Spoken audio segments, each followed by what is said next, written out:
Welcome and thank you for standing by. At this time, all participants are in a listen-only mode. After the presentation, we will conduct a question-and-answer session. To ask a question, please press the star, then 1. Today's conference is being recorded. If you have any objections, you may disconnect at this time. I would like to introduce your host for today's conference, Mr. Dalton Paxman. You may begin. Great. Thank you very much. Hello, and welcome everyone to the first webinar in the series, Women and Aging, titled An Introduction to Aging Policy and Older Women's Health. My name is Dalton Paxman. I'm the Regional Health Administrator in the Mid-Atlantic Regional Office of the U.S. Department of Health and Human Services in the Office of the Assistant Secretary for Health. Our region consists of Delaware, Maryland, Pennsylvania, Virginia, West Virginia, and Washington, D.C. I'm here simply to thank you for your interest in the important topics surrounding women and health, and for participating in this webinar. I'll now pass this webinar off to my staff, our Region 3's Regional Women's Health Coordinator, Sarah Shrimplin. And I will say Sarah has done a great amount of work to make these webinars very successful and meaningful to you all. So with that, thank you, Sarah, and take over. Excellent. Thank you, Dalton. And I do thank everyone for your interest in today's webinars. It is the first in a 5-part series, planned and coordinated in collaboration among the U.S. Department of Health and Human Services Region 3 Office and the Philadelphia Corporation on Aging. Planning members include myself, representing the Office on Women's Health, Leslie Green from the Administration for Community Living, who you'll be hearing from shortly, and Kate Clark, Planner for Policy and Program Development and Chair at the Philadelphia Corporation for Aging, as well as the 2013-2015 Atlantic Philanthropics Health and Aging Policy Fellow for the Office of the Surgeon General. This collaborative effort shadows the principles outlined within the National Prevention Strategy, most specifically a strategy drafted by the Philadelphia Corporation for Aging and aligned with the National Prevention Strategy, called Aging and the National Prevention Strategy. Today's webinar is being recorded and will be archived. If you see any problem with participating in this recording, please feel welcome to disconnect and leave the webinar at this time. This event will include presentations from 2 experts within the aging field, followed by time for Q&A. You have 2 options for participating in the Q&A. You can both write down your questions and hold on to them until the operator accepts questions at the conclusion of the presentations, or you can submit your questions via utilization of the Q&A box in the upper left-hand corner of your screen. And now for introductions to our featured presenters, Dr. Correa and Dr. Glickman.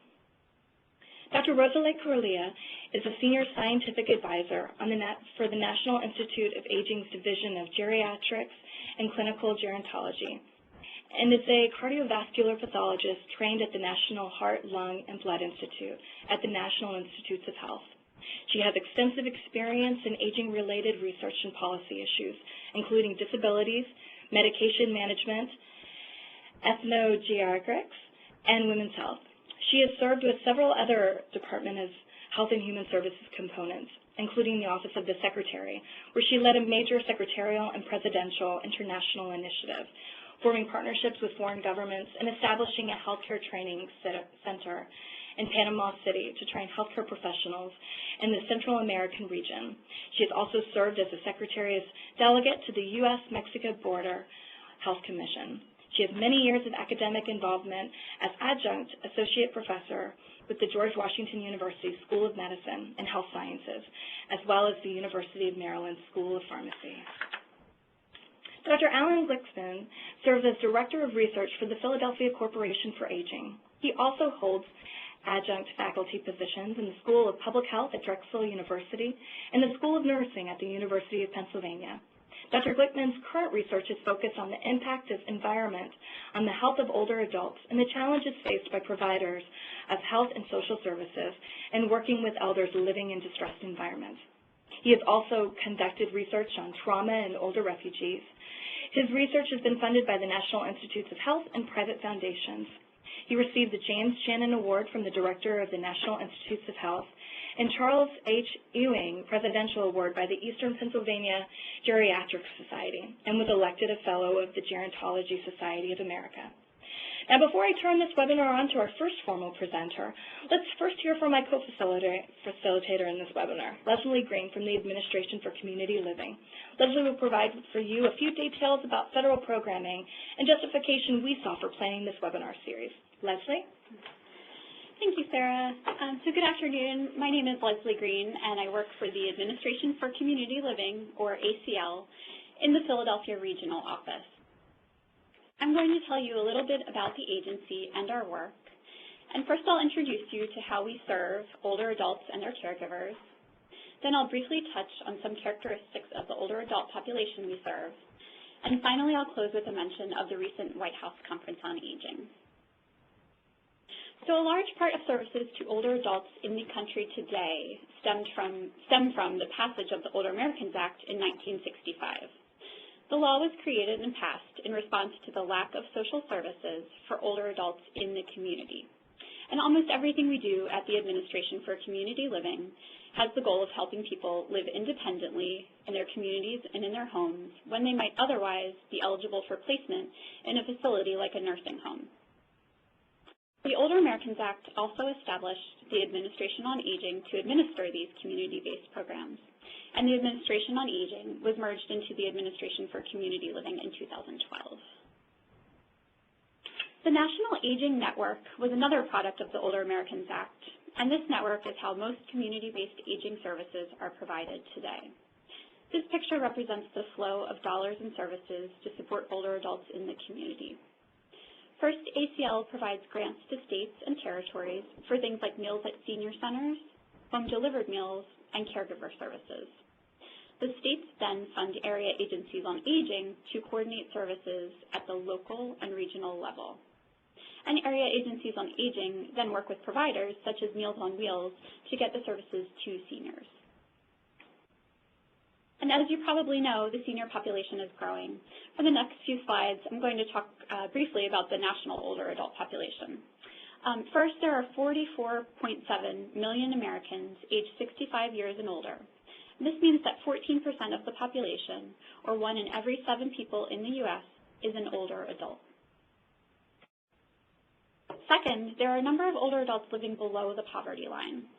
Older Americans Act programs are designed to serve those in greatest need, so we're concerned with helping people like the nearly 10%, or 4.2 million, older adults who live in poverty. And additionally, there are another 2.5 million older adults who are classified as near poor and have incomes between the poverty level and 125% of that level. Third, there are many grandparents caring for grandchildren these days.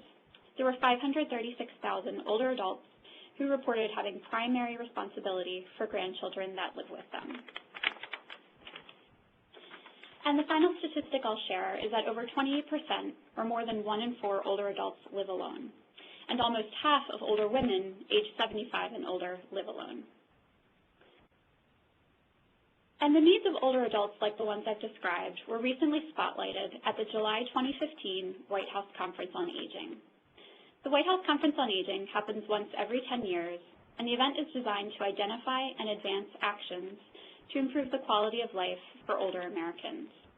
The conference had 4 focus areas that participants were encouraged to think about: retirement security, healthy aging, long-term services and supports, and elder justice. Outcomes of the conference included the launch of aging.gov, a website that serves as a portal for government-wide information on aging. Additional announcements from the conference related to efforts to combat Alzheimer's and other dementias, and plans to reduce falls among older adults. And a lot of exciting news came out of the conference. I encourage you to check it out at the conference's website listed on this slide if you'd like to know more about the event. Thank you so much for your time. If you have any questions about ACL, please feel free to contact me using my information on the slide. And now I'll turn it back over to Sarah. Great. Thank you, Leslie. And now we'll turn it over to Dr. Correa. Thank you. Thank you very much for the opportunity to talk to you today about older women's health, healthcare disparities, and public policies. And I will try to do this in a short time to allow more time for discussion. Worldwide, women live longer than men, but often lacks the resource to maintain proper health as they age. While health care for these women is frequently unaffordable, they are also subjected to other forms of discrimination, as displayed in this slide. Women generally lack education and have higher rates of low literacy, which in turn restricts their participation in public life and limits their access to service and entitlement. In developing countries, older women are frequently precluded from accessing free health care facilities because they lack some form of ID, such as birth certification or registration. Their health is also neglected because there is a lack of healthcare professionals with a geriatrics training. Despite their own medical problems, older women in these countries, they are generally forced to become full-time caregivers of family members. With the rapid growth of the aging population, the disease prevalence is now shifting from infectious disease to non-communicable or chronic disease, which affect more and more women worldwide. Next slide, please. In the United States, women also live longer than men and become more susceptible to chronic conditions and disability. Because of that, they are more likely to receive home health care. Minority women have disproportionately higher rates of diabetes, obesity, heart disease, hypertension, and certain types of cancers like breast and cervical cancer. Differences in wealth, income, and education are greatest among older adults and affect not only gender, but also racial and ethnic groups. These differences likely translate into reduced access to healthcare service, potentially affecting quality of care and health outcomes. Older women, for example, they receive preventive care less frequently than men. You can see the numbers there for flu shots, cholesterol screening, the same thing. They are less likely to report hospital admissions and undergo fewer outpatient surgeries. Next slide, please. To illustrate, here are 2009 and 2010 data from the National Health Interview Survey showing that older women report higher levels of asthma, arthritis, and hypertension compared to men. Differences were also noted by race and ethnicity in the prevalence of certain chronic health conditions, although it's not represented in this slide. The slide shows the gender differences. For example, we know that black women, they reported higher levels of hypertension and diabetes compared to whites, and Hispanics also reported higher levels of diabetes compared to whites, but lower levels of arthritis. Next slide, please. Medicare and Medicaid are the main source of public health insurance. Medicare covers for health service for older women, but women are also the vast majority of adults who receive Medicaid. Minority women are more likely to receive Medicaid and account for more than half of the uninsured. Next slide. Medicare provides coverage to 50 million Americans age 65 and over and to younger adults with permanent disabilities. However, women form over 56% of all Medicare beneficiaries, and 2 of every 3 beneficiaries, 85 and over, are women. Medicare is also a critical source of retirement security for 22.4 million women age 65 and over. Next slide, please. These are the Medicare components. And just to remind you, Part A covers inpatient hospital care, skilled nursing facility care after hospital stay, hospice, and home health service. Part B covers for physician service, outpatient hospital care, mental health service, home health, x-rays, other diagnostic tests, durable medical equipment, and preventive service. Part C is, or Medicare Advantage, is supplemental and providing benefits covered under Parts A and B, and frequently Part D too, through private health plans such as HMOs and PPOs. And the Part D is the component that provides prescription drug coverage through private plans and with additional premium and cost-sharing subsidies for beneficiaries that have limited incomes and assets. Next slide. Well, based on that information that I just shared with you, the impact of Medicare in older women is very important because it underscores the relevance of sustaining the program and identifying better ways, better strategies for us to address the healthcare needs of this population, including the financial challenges from health and long-term care expenses that older women suffer. You know, while policy changes that increase out-of-pocket medical service, they may help preserve Medicare for future generations of women. We need to be very careful when considering this because currently, as we know, older women have limited capacity to incur any additional health care costs because they always have low incomes and they have considerable health care needs. Next slide. But what are the characteristics of older women in Medicare? Well, just to give you an idea, older women in Medicare, they are more likely to be a widow and to live alone. The higher rates of chronic conditions they bear frequently include arthritis, osteoporosis, hypertension. They also have higher rates of functional impairments. And these are frequently related to limitations with activities of daily living, like dressing, bathing, and also related to cognitive impairments due to memory loss or to dementia. So many of these older women, they lack access to social support service. Next slide.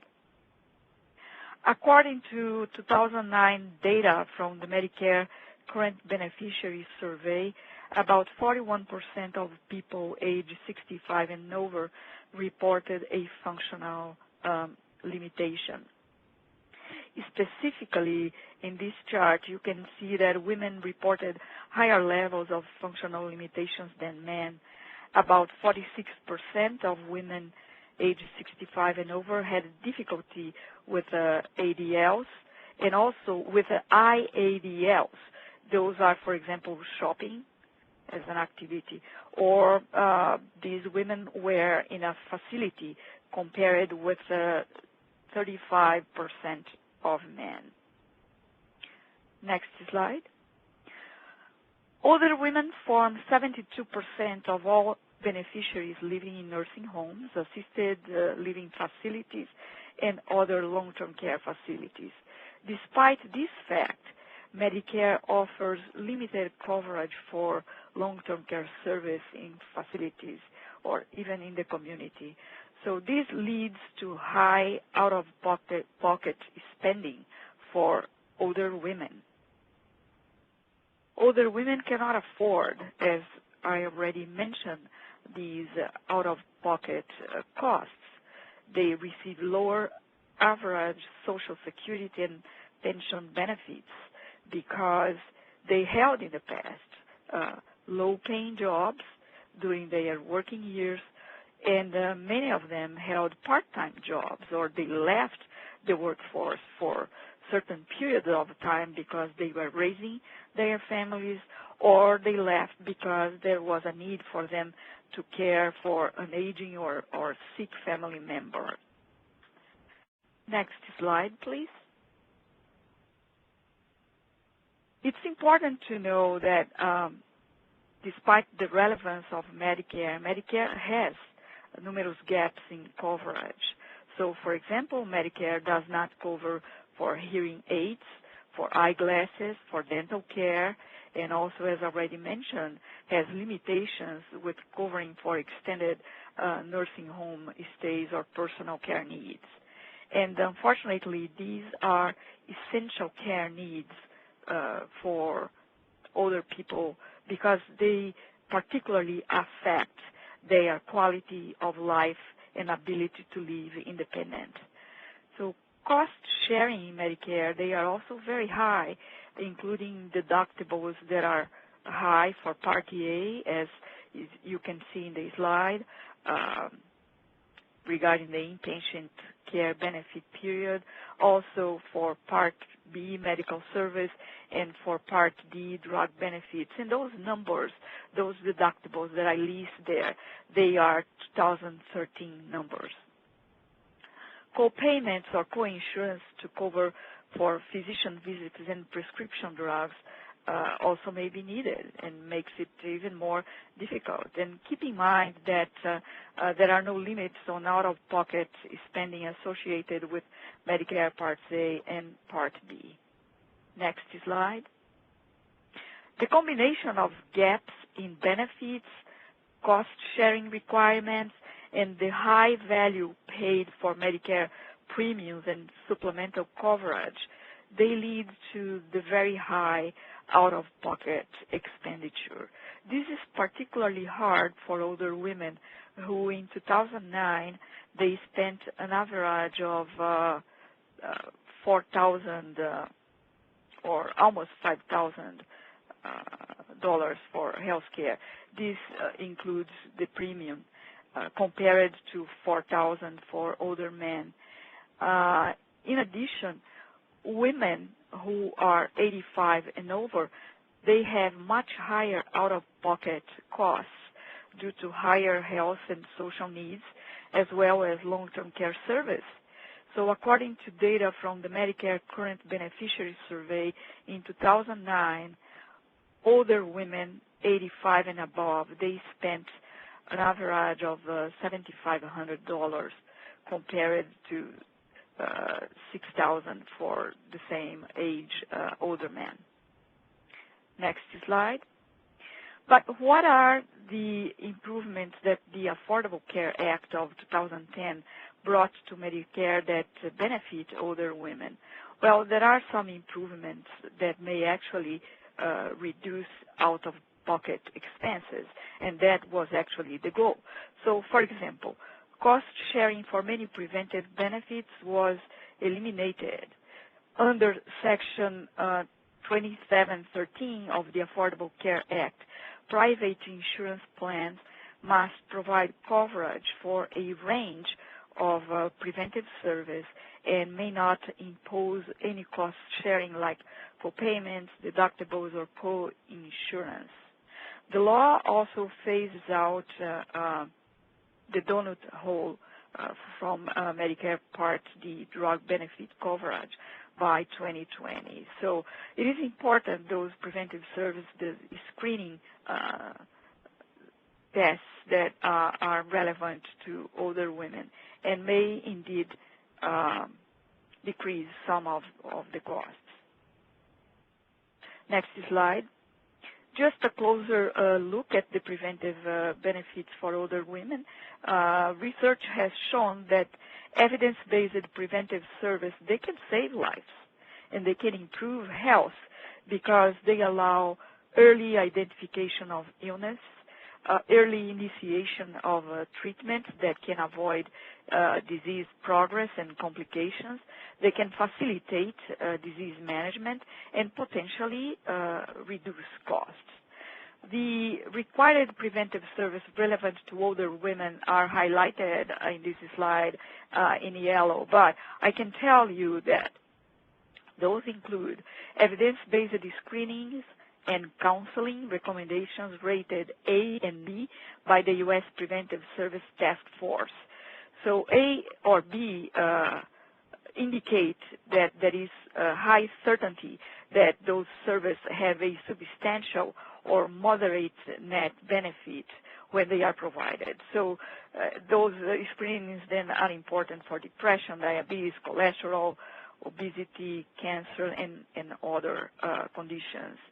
The second bullet here talks about routine immunizations. So I just wanted to make sure that you are aware that the routine immunizations that are recommended are those by the Advisory Committee on Immunization Practices. And an example here that is important for the elderly because they are at risk is influenza, the immunization. And then there are other women-specific preventive services that generally apply more to women in reproductive age. Next slide. The requirement for insurers to cover preventive service recommended by the U.S. Preventive Service Task Force and also for the Advisory Committee on Immunization Practices, they went into effect for non-grandfathered plans with plan years beginning on or after September 23rd of 2010. I am going to go through the next 40 slides very quickly because the goal was just to provide you with a list of selected preventive service for relevant to older women. So it's just for your reference then if you go back to those slides. But I can tell you that in this slide that still shows preventive service for cancer, there are a few things that I wanted to highlight.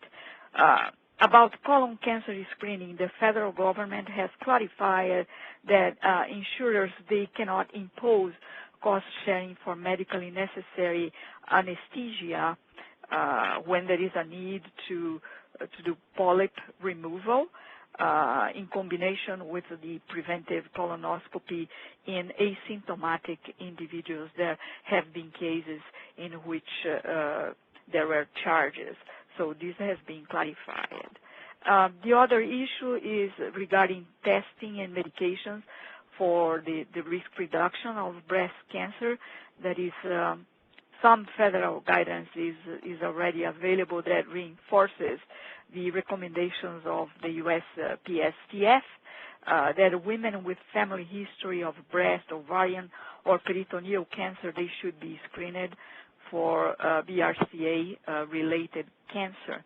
And those who have positive results, they should receive genetic counseling and genetic testing when appropriate. So if a woman has not been diagnosed with a cancer related to the BRCA biomarker in the past, then a genetic screening and counseling and testing, they should be provided without cost sharing. And there is also the other recommendation for chemopreventive medications for women identified at high risk for breast cancer. So those medications would be tamoxifen, raloxifene. Those medications must be covered without cost sharing if women are at high risk for breast cancer and low risk for adverse medication effects. Next slide, please. The next slide deals with lists preventive service for other types of chronic conditions. I just wanted to highlight here something about aspirin that is used in the preventive care for cardiovascular disease. So it's an over-the-counter medication, but when it is recommended for that particular use, it has to be provided without cost sharing. It has to have a prescription attached to it. The next slide talks about immunization. I just wanted to highlight here the relevance of immunizations or any type of health promotion that is important for older adults. And the influenza here, it's a very important immunization for this population. The next slide, just highlighting other conditions here for which screening is appropriate, or other types of tests, like for chlamydia and gonorrhea. The screening is very important for older women who are at risk for developing the condition. Next slide, please. I wanted to mention, before I talk about those rules and the implementation challenge, I wanted just to mention that individual and small group plans in the new health insurance marketplaces, they are also required to cover the essential health benefits package, in addition to the full range of preventive requirements. So there is some overlaps on what is covered between those essential elements and the preventive service. But again, only preventive service that are recommended by the task force, but the Committee on Immunization Practices and other specific programs and that are not listed here because they are not relevant for women. Only those preventive services recommended by these specific bodies are allowed, no cost sharing. So in this slide that talks about the benefits from preventive service without cost sharing, I should say that they are also associated with the rules that both plans and policyholders they have to follow. So there are situations under which copayment or other form of cost sharing, they can be used when providing service. So people need to be alerted for those things. So for example, if the office visit and preventive service, they are billed separately, so then the cost sharing cannot be charged for the preventive service, but the insurer, they can still impose a cost sharing for an office visit itself. If the primary reason to have an office visit is not really for the preventive service, so then the office visit may be charged.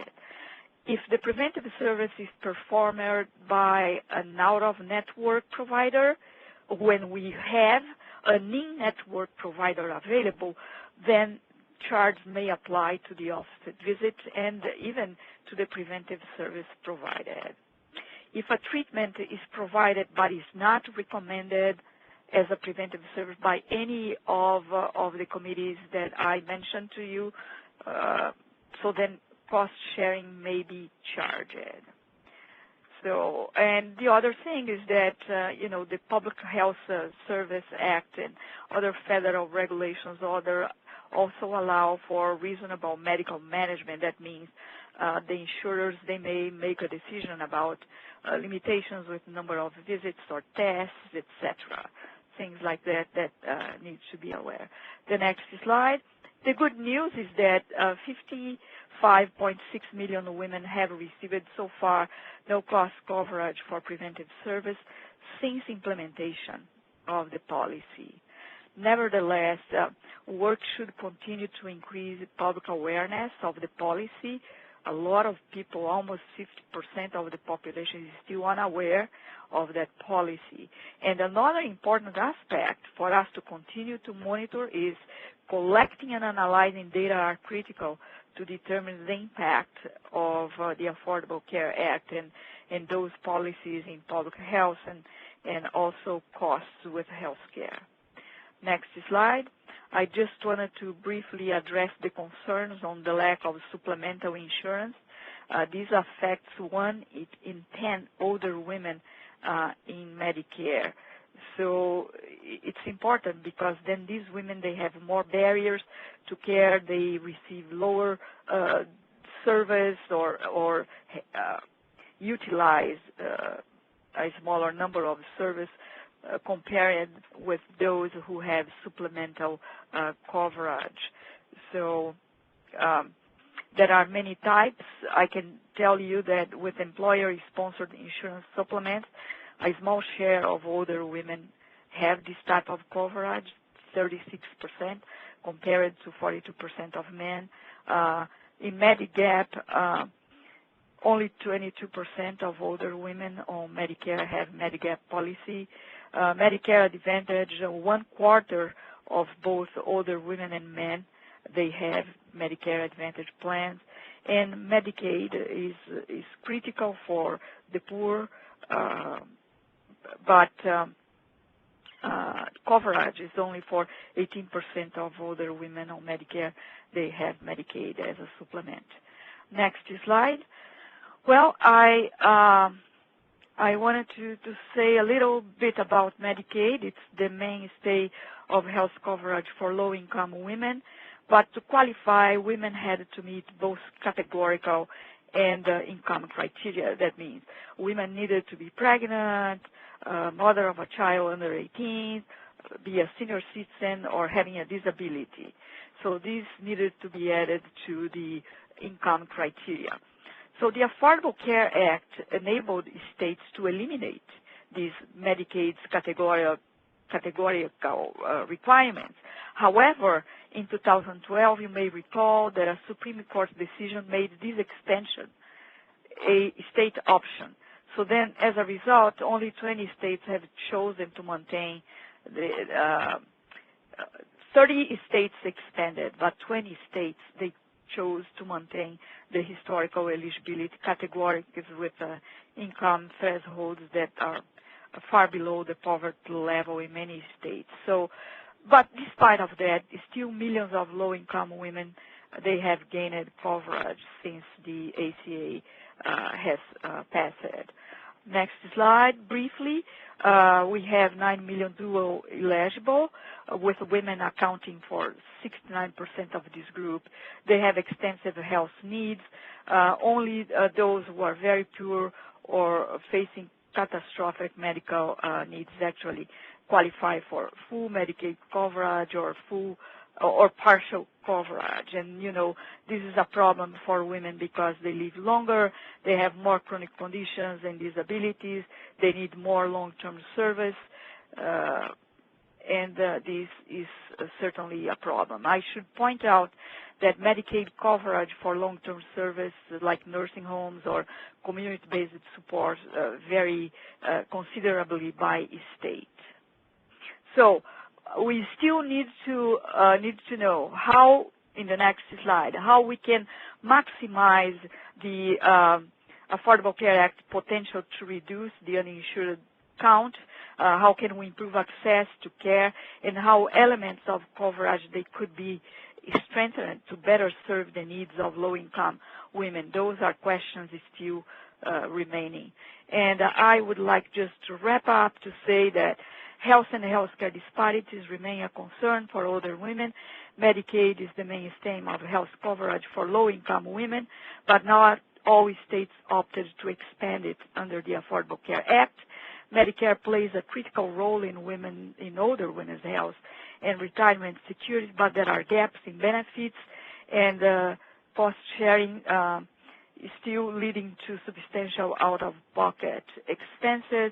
Medicare policies related to increased out-of-pocket expenditure and issues with program sustainability, they are a threat to older women's health. There is a need for increased data collection and analysis to monitor progress with improving older women's access to quality health and support service, and we hope that Section 4302 of the Affordable Care Act that deals with improving data collection will be very helpful. And we need to have data to support systematic approaches to identify, analyze, address disparities, make changes in providers' behaviors and in the system, educate healthcare professionals, so we can support better improvements in older women's health and healthcare. Thank you very much. And at this point, I turn it over to Sarah. Excellent. Thank you, Rosalie. And now we will turn things over to Dr. Glicksman. Thank you, and I appreciate the invitation to speak.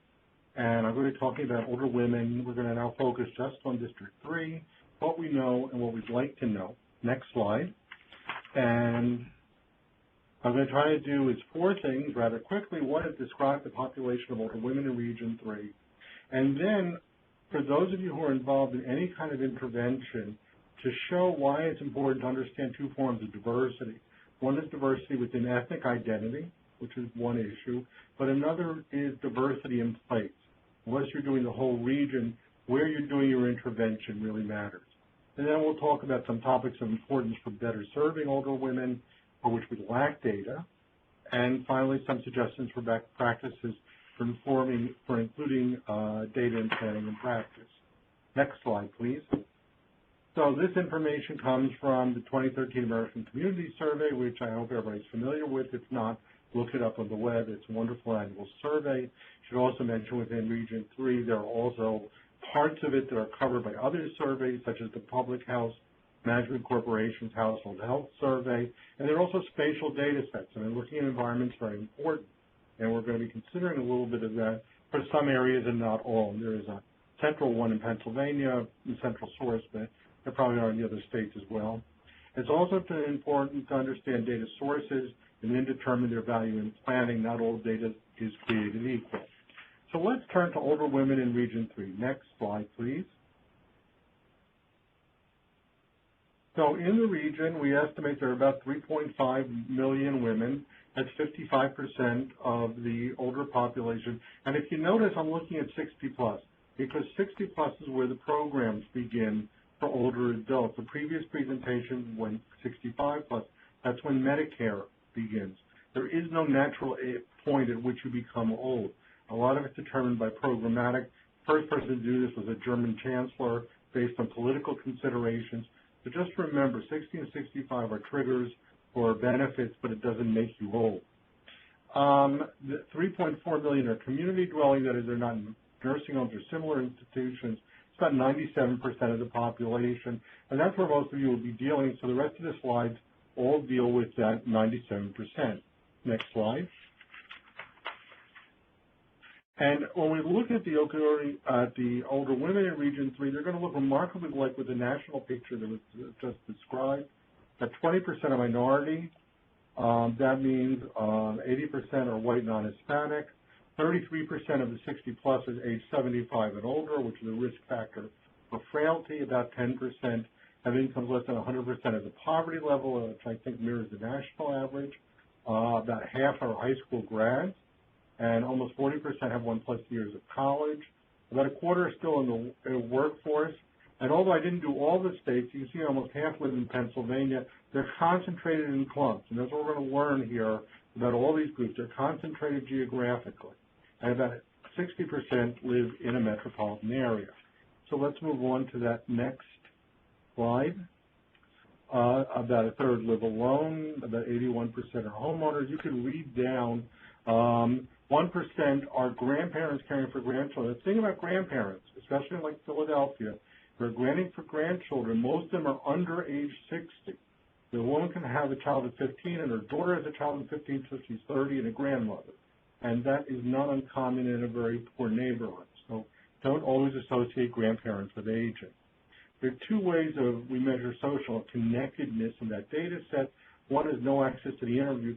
Look at that. A third do not have access to the internet. The internet is not a panacea in getting information out, and 12% have no vehicle in their household.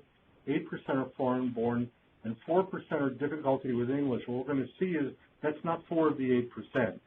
So these are really different kinds of measures. So let's go to one more slide on older women. The next one, 9% receive food stamps, 12% receive Medicaid. In terms of disability, there's a series of disability measures. You can look it up in the ACS. One's an ADL type measure, an IADL, general functional disabilities, vision and hearing. 13% have one disability and 17 2+. That means 30% of these older women report at least one functional disability, and that's also something to keep in mind. So is if you're planning for all women in the region, that's what you need. But let's say you've got a focus, and I use one group here as an example, but we could have used other examples, and that's Hispanic women. The next slide.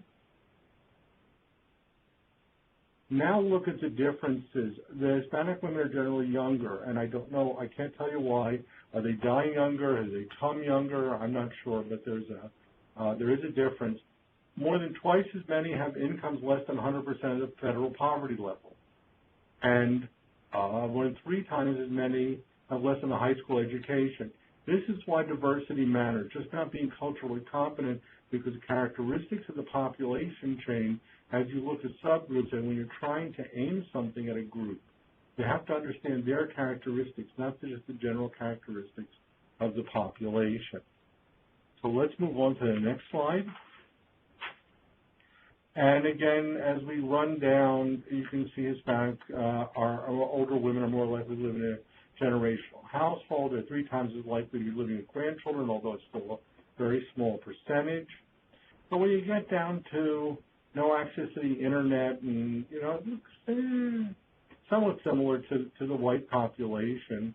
Difficulty with English would be understood. Foreign-born, for almost half our other Hispanics are foreign-born, and we'll get to where the other half come from in a moment. So you see some difficulties here, some differences, but in the other case, some similarities. Can we go to the next slide?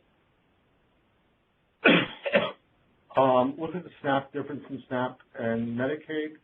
We're talking about a population that is more frequently users of these federal programs, participants. But the functional disabilities look more or less similar. There are a percentage or two, it's sometimes just a statistical fluke. So can we now do an intervention, say, with Hispanic women just based on this? The answer is no. And the reason, even within these groups, there's diversity, and those diversity characteristics are often geographically based. I am very sorry. And in order to illustrate that, we're going to take it one more level down. Can I have the next slide? And we're going to look at Puerto Rican elders versus other Hispanics, that is, people that are not Puerto Rican. So you can see the numbers up there. And start looking down and look at income less than 100% of the poverty level. But now the Puerto Rican, 3 times as many Puerto Rican elder women have incomes less than 100% of the federal poverty level than other Hispanic elders. And you can see the differences in education and some of the others. We're talking about a subgroup that has key characteristics different than the larger ethnic group within which it falls. And that will have implications in terms of offering services, communication, what's their reading level, what's their need. So this becomes very important. Can I have the next slide? You can look down, and again, there's a lot of similarity in household characteristics, but when you get to social connectedness, look at the difference in access to the internet. Almost half have no access to the internet. So if you're going to do something that's focused on Puerto Rican elders, that's going to be a different kind of outreach than in some other groups. So we do another one just on Puerto Rican women and Hispanic women. Can I have the next slide? Now, look at difficulty with English. Puerto Rican are Americans, they're American citizens. Older Puerto Rican women report difficulty with English almost at the same rate as other Hispanic women. That is, we shouldn't over-identify, for example, foreign-born and language difficulties. There are a lot of people in Philadelphia, for example, who came very young. Their English is fluent, but we have groups where their English is not fluent. The SNAP recipients, Medicaid recipients, look at the Medicaid difference. So we're talking about a very set of different, in terms of whether they already are being served by federal programs. And what it comes down to is look at functional disabilities. You're talking about 49%, half of older Puerto Rican women are reporting at least one disability. So that's why these things really matter. Now, the next slide. Why does it matter? Well, only 5% of older women in Region 3 live in Philadelphia, but 12% of all Hispanic, including Puerto Rican older women, live in this city, and 28% of all older Puerto Rican women live in this city. So if you're going to do Hispanics in Philadelphia, you have to pay attention to the fact that many are Puerto Rican and the characteristics are different than other Hispanics. So you're doing an intervention, you have to know the population you're intervening with. And I think that's the most important thing to take away in terms of the understanding the population of older women that's being served in the community. Can I have the next slide? And there's a whole list of things we don't ask about. Sexual behaviors. Many of these people over 50, over 60, over 70 are sexually active. There's a growing rate of HIV infection, and we rarely ask about it. There are a number of older women who had traumatic experiences earlier in life, particularly women who suffered sexual abuse. The rates are much higher than anybody imagined based on the surveys that have been done, and that can always come back in old age. They've locked those memories away, but they come out in old age. But in order to understand them, you have to understand something about their early lives. Also, there's the things they do like to do that they've been encouraged by the public health community, gardening and other creative activities, but sometimes they do those things for reasons other than the public health agenda. So in gardening, we found they're not gardening because they want fresh fruits and because they want to be physically active. They're gardening because it has a wonderful emotional benefit, and because there's something that many of them are expert on. So when they deal with younger people, they're the expert, and they say to us they're not just loved, but they're respected. It's a very important point. You even have to understand when they're doing what's being encouraged, why. A third of older Philadelphians, by the way, have pets. We never ask about that. And generally asking older women how they perceive their own lives, rather than relying on just on statistical data. These are all really important things, and it's only a few of many. So the data is really important, but it doesn't always ask the key questions. So how do we use data? Can I have the next slide? As a framing mechanism, you have an idea of who's there. Numbers tell how many, but they rarely tell why. If you understand why people are doing something or not doing something, don't make assumptions. Don't read the literature. You've got to talk to the people that are going to be affected by your program. Data is a critical source of information, but only one source. The previous policy presentation showed us what is available, and that's critical because sometimes there are needs that can't be met. And understanding what the needs are, understanding what the available services are, and bringing those together is what's key. The most important thing is that the voices of older women must be heard. It can't just be inflicted on them. My mentor in aging, Pal Warren, always said that we should do for older persons what they can't do for themselves. But otherwise, they should be making choices. They should be empowered. And finally, you need policy and people. You need to understand both in order to effectively serve. And you have to find ways to synthesize this at multiple levels. Sometimes that means new data collection. Sometimes it means just working with what you got. But it's that synthesis that's important. Can I have the next slide? And that's it. And I'm happy to take questions. Thank you. I'll turn it back to Sarah. Excellent. Thank you, Alan. So at this time, we will go ahead and start the question and answer. I'm looking at the clock, and we've got about 5 minutes. And so, Kathy, rather than open up the lines, what I'll do is just look at the chat box. I know we've received a couple questions through there. So if anyone has any questions and they had intended to utilize Kathy to get those questions to us, if you could please look at the chat box and type your question into that option.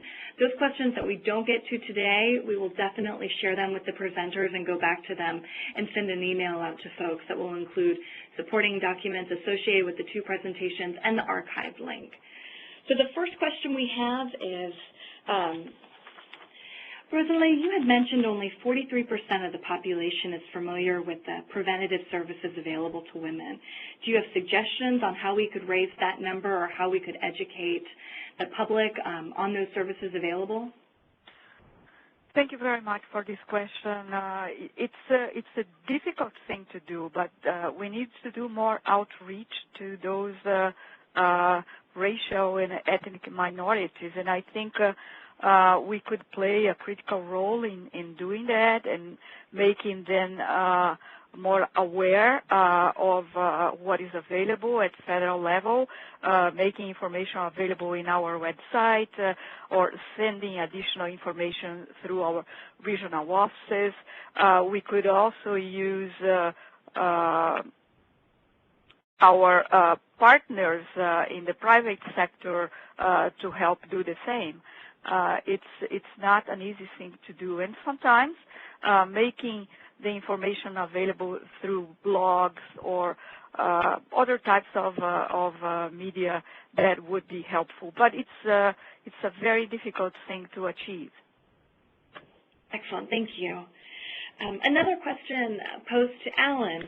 What are the 5 most common health conditions affecting this subpopulation, and how do they affect access to services based on your knowledge and your research? I'm going to guess. I don't have that, but I would hypertension. I would do a chronic condition. I didn't hear the whole question. It actually, the question is just detailed common health conditions. So I would assume chronic conditions would probably fall into that. I would say you got to think about hypertension. You have to think about arthritis. You have to think about cardiovascular disease. Diabetes, depends on the group. You also have to separate them in one critical way. Some of these diseases are debilitating, like arthritis. Some of these diseases will kill you, but they're not necessarily debilitating until they become kind of out of control. And sometimes in terms of functional health, the things like arthritis, which may not be what's killing the older adult, but it's really preventing him from enjoying life, need to be intervened with, even if the some underlying disease that is that's terminal still can't be otherwise otherwise retarded. So, but I would say the most common one really is hypertension. Okay, excellent, great. And Rosalie, did you have anything to add to that? No, I think he identified the key ones. Okay, excellent. But I wanted to add just one more thing to the first question that I received.